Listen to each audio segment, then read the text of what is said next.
All right, last thing for you, Clark. This is kind of a hot topic this offseason.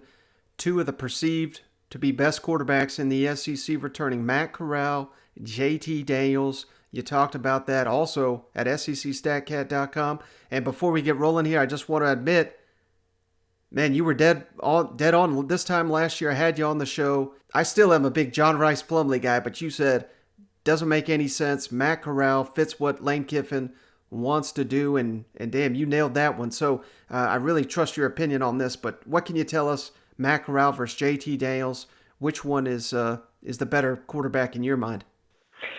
It is very, very, very, very close. But one factor, and I hate to sound like a broken record, but it's just coming up, just ever so naturally, is deep passing.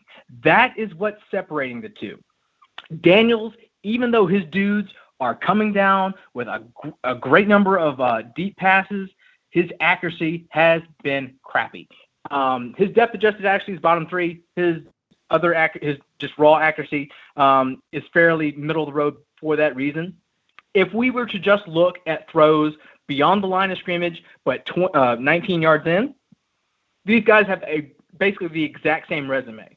So that is really the only thing that's separating them besides like situational split. So like if you were to look at third down or pressured passing, it's really close. Basically the only things that are separating them are, drops and little things like that are situational. Their result-based metrics are really, really, really, really close. Now, all-encompassingly, because of Georgia's, let's just say, aggressiveness and Todd Monken's philosophy, it's a little bit more vertical passing than in years past.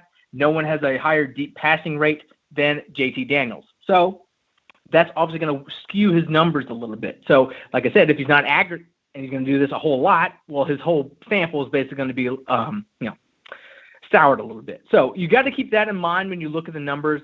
But as of right now, based on having Lane Kiffin in his corner and having more continuity and being, I think, the more accurate downfield thrower, spoiler alert, Matt Corral is my QB1 for 2021.